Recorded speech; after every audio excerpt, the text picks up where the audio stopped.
So today we are going to look into the topic plastic and rubber. In the previous lesson, we have studied plastic and rubber, where we explained plastic, explained rubber, did the characteristics of plastic and that of the rubber, and also carry out distinguish between two of them. Today we'll be looking at mainly their production processes. Let's start with the plastic. We have the plastic is material or are materials that can easily shaped or molded when hot, and when cold they will harden. We have two types of plastic. We have thermoplastic and we have a thermoset.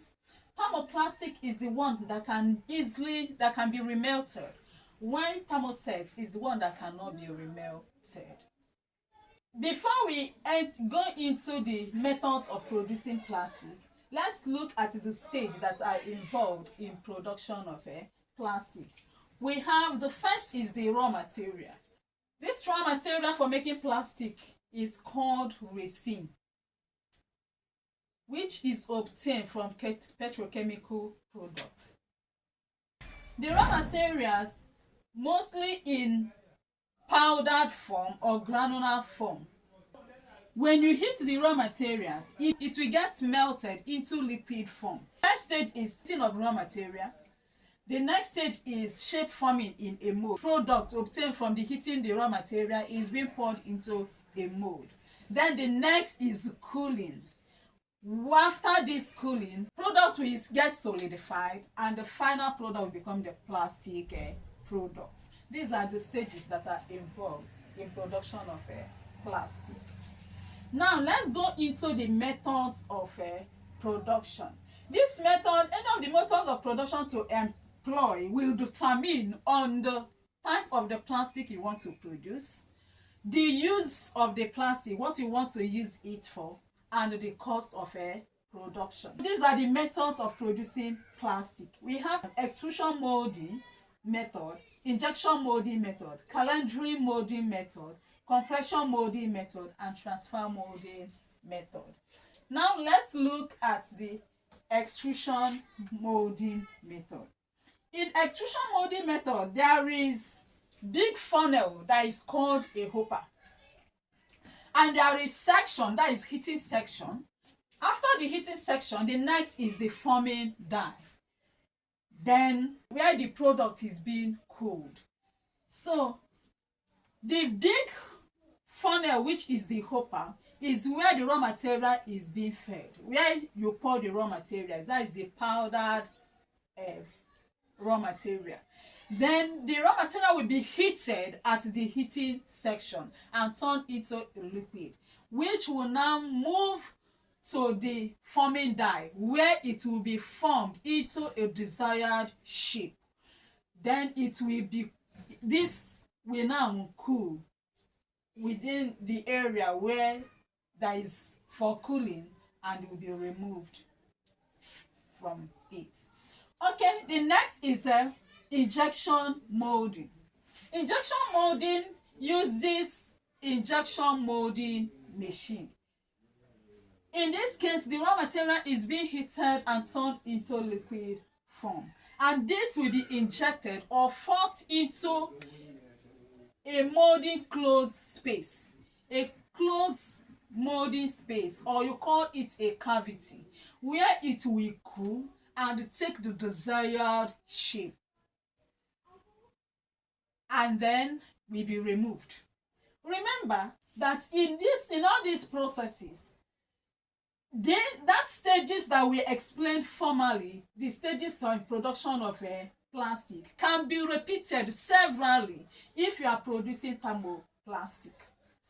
Because when you finish producing and you did not get your desired shape, you have to repeat the process, remelt it, and continue the process until you get your desired shape. But when it comes to thermoset, it cannot be repeated. Remember, we said that thermosets cannot be remelted, but thermoplastic can be remelted. So in thermoset, that is why we say that in any of these methods to employ depends on the kind of plastic you want to produce and what you want to use it for. Now let's go into the calendering process of molding. In the calendering molding process, this is a final or finished process in which heat and pressure is applied to materials like plastic, paper, or textile to smoothen it or make the surface shiny. That is calendering. Then when we look at the compression method is a method in which the materials are being heated, the raw materials are being heated and softened, turned into liquid form, which will now be forced into a mold or cavity and at the same time be compressed. In this case, that molding space where the liquid material is being forced into is called the female section. Why the force is achieved by forcing the male section of the machine on the female section. That is to ensure the compression. So, and after the cooling, the desired shape will be formed. So it means that in this case, in the compression molding process, there is female and male section. This is actually the method used in producing thermosets because the melting of the raw materials to turn into liquid form has to be quick and the mold has to be filled before solidifying. So this is the method normally used to produce thermosets. Okay, let's look at some of the characteristics of plastic. Plastic is lightweight. They are not that heavy. They are light. They are durable. They last for long. Waterproof. You can use the plastic to carry water without it leaking. Especially we have plastic buckets, plastic gallons. They are resistant to chemical attack. They are hardly attacked by chemicals. They are non-biodegradable. They don't actually decay like organic substances. They hardly decay. Then poor conductor. They do not conduct electricity. They do not allow electricity to pass through them. And that's more reason why we use them mostly as insulators.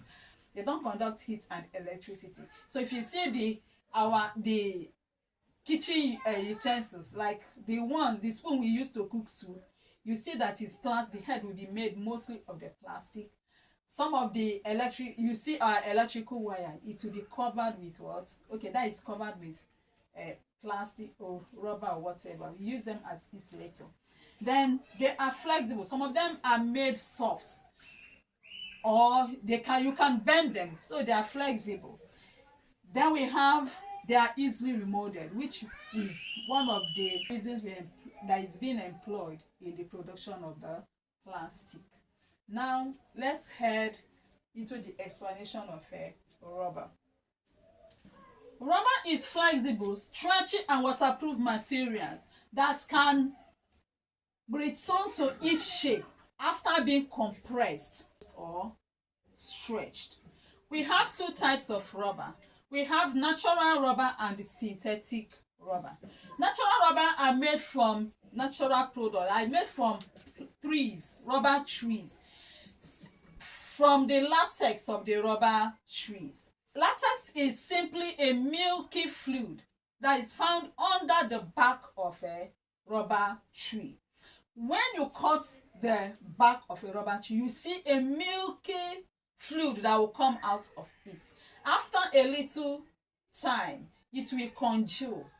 I remember when we were small, we normally get that thing.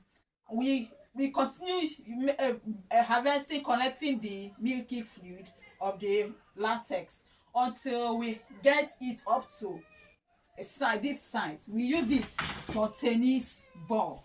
When this latex is heated, it changes into elastic, sticky and soft solid called rubber. This latex can also be converted into crepe. Crepe is that tightly sticky rubber that is used to make the bottom of shoes. This natural rubber can also be improved by the process known as vulcanization. Vulcanization of rubber is a process by which sulfur is added to the natural rubber and heated at a high temperature to make the rubber harder, more elastic, more durable, and more ability to withstand temperature. Now let's look at the synthetic rubber. Synthetic rubber is simply man-made rubber. They are obtained from petrochemicals, coal, oil, natural gas, or acetylene. With this, you can go to the activity section. Thank you for listening. See you in the next class.